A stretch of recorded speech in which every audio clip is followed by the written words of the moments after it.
Welcome to All Things Business. This is your boy Ant coming to you, to give you some encouragement, talk to you about the top 5 reasons why lease purchase fail. Number 5 being you predetermined how much you was gonna make. Number 4, you didn't understand the operating system you was in. Number 3, they don't believe in you. Number 2, you don't have a plan. And number 1, you don't understand how money works. So let's get straight to these 5 points, so then we can start talking about how to succeed though. Number 5 is being you predetermine how much money you was going to make. That puts you in the behind, because once numbers didn't come in right, or the numbers not looking what you think they was looking, it's going to discourage you. And discouragement takes away belief. It creates doubt, and now you're not sure if you made a good decision or not. And that's already now your enemy.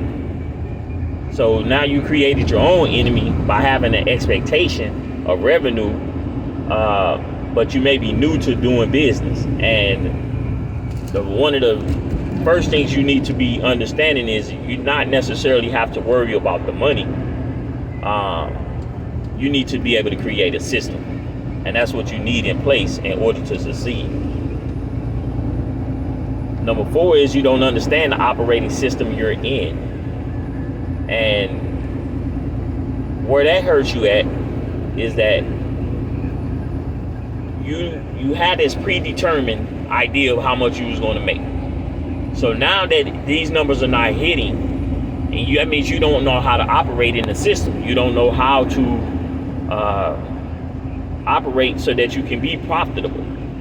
So some of the things that's important in understanding your operating system is understanding how you're going to get your loads, understanding on a consistent basis how many loads you're going to get per week.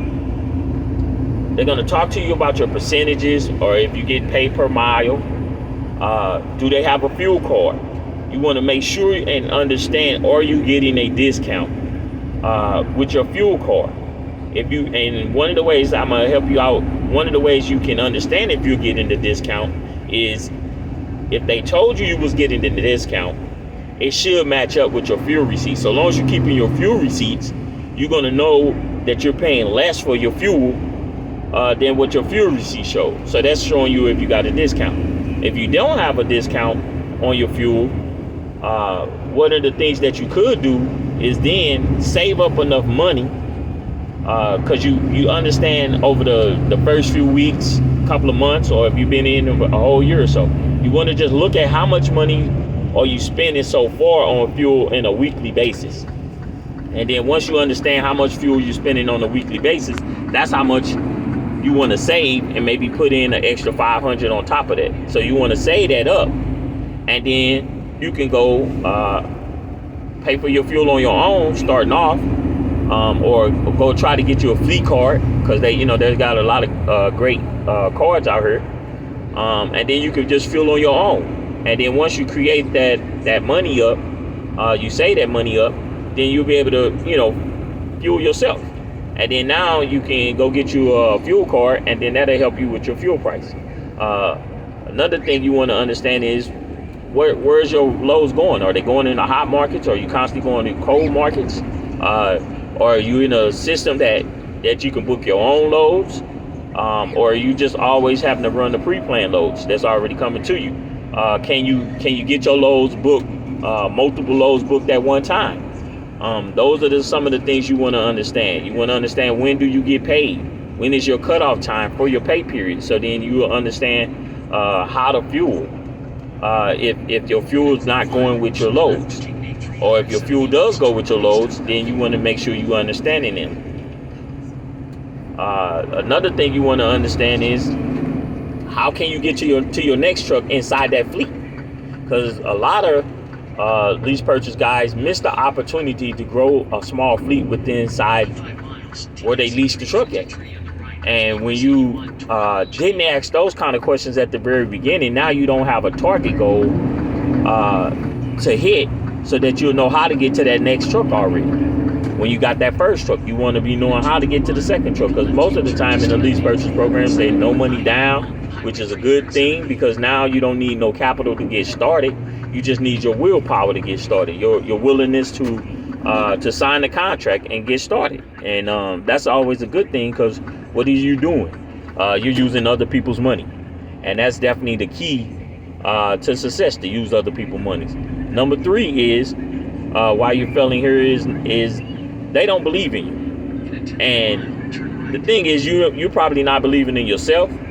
But number 1, you don't understand they don't believe in you, and you need to understand that. And I'm not, when I say they're not believing in you, I'm not talking about because now you're not getting any miles, or you're not getting the revenue. That ain't what I'm talking about. What I'm talking about when I say they don't believe you, meaning they don't even think you're going to succeed anyway. So even if you was making a bunch of miles and you was making the money, they don't think you're going to succeed. It's always going to be office versus drivers. That's going to be always the thing. They don't even get it.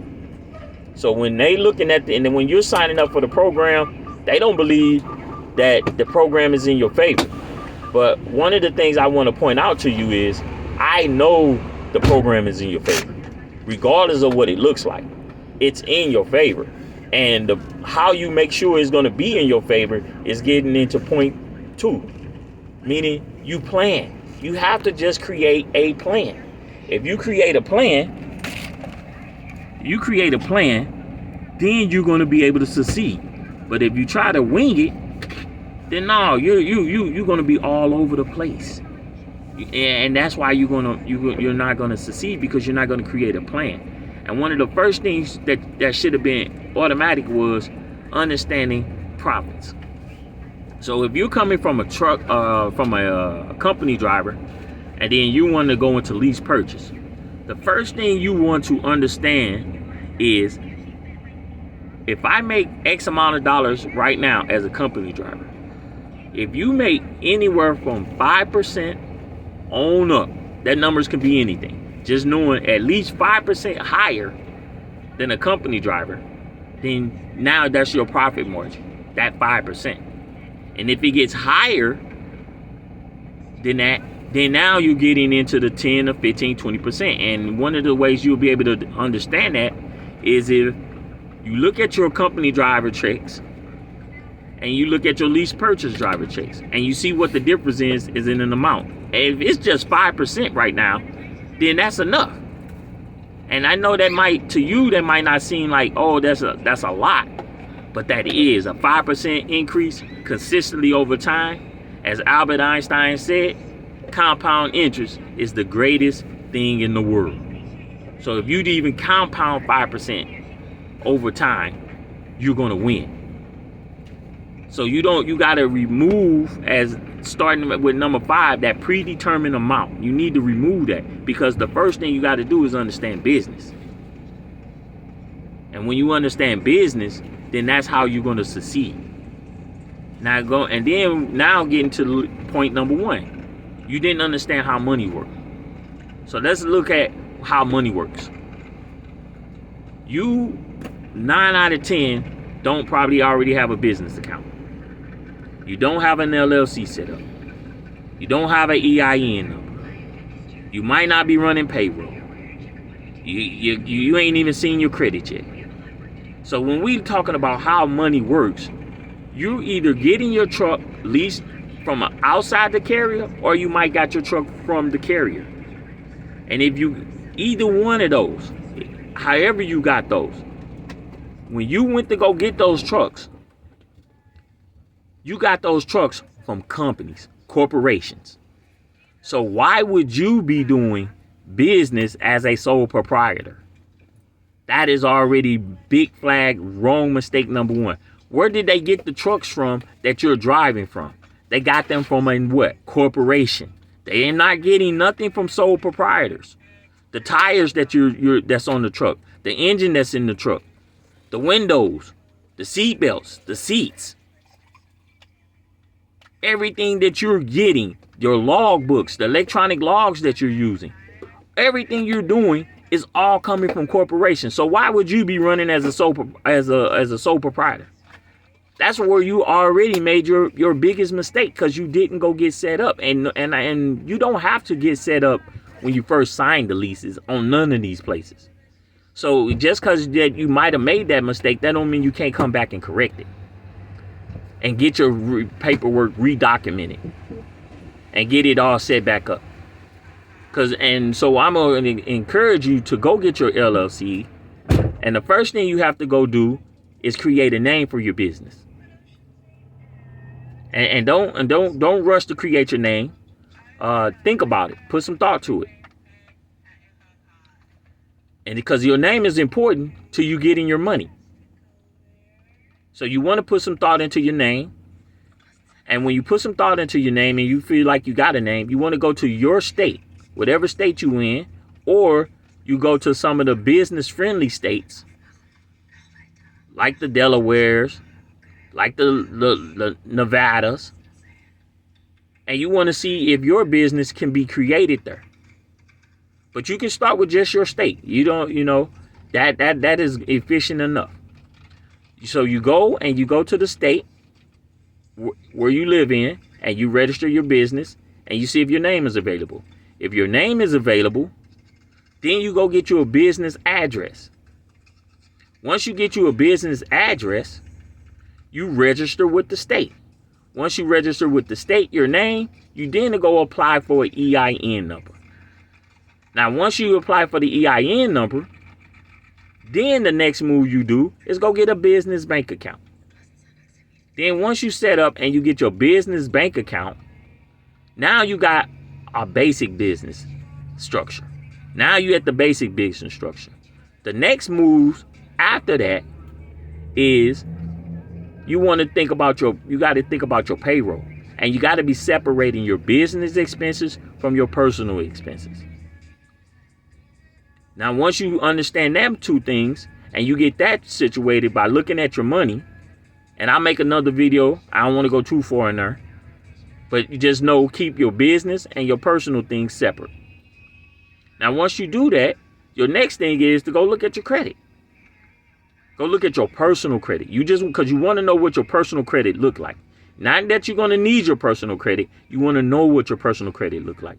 Because you're not going to necessarily need your personal credit at all.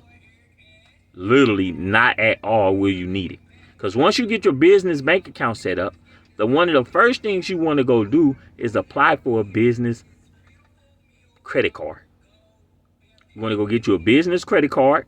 And if you're depending on what your score is, that's what's going to determine if you're going to have to get one secured or unsecured. That's why I was suggesting that you go look at your credit, because then you'll know. Because you can still get a secured business card. And then once you get your secured business card, now you got business credit. Now you're getting started.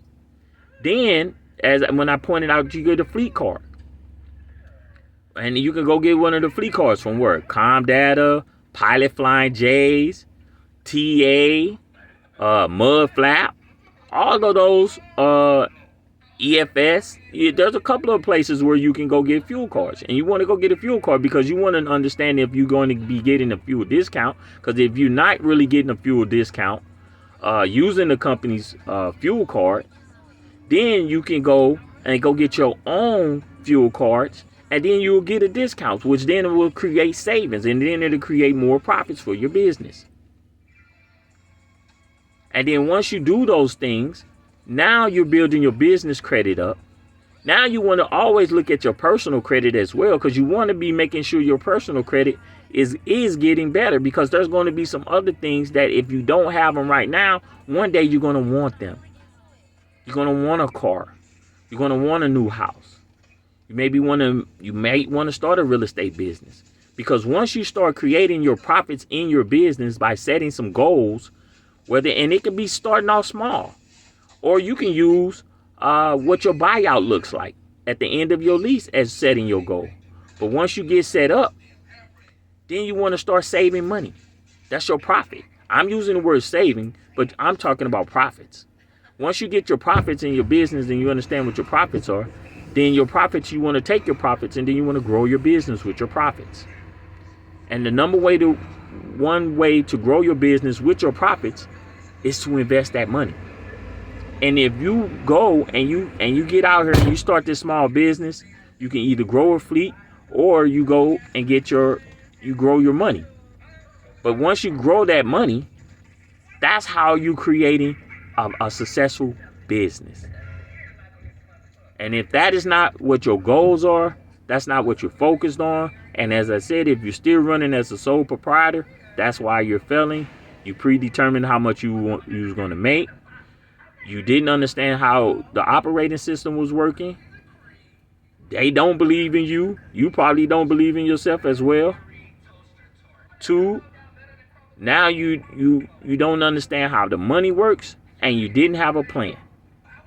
Those are the reasons why you're failing. You can always change them, and it starts with today. So go get it done. Take some notes. If you like this video, hit the like button, hit the subscribe button, and check your boy out again, because I'm coming to bless you. I say who, baby? All things business. I'll let you.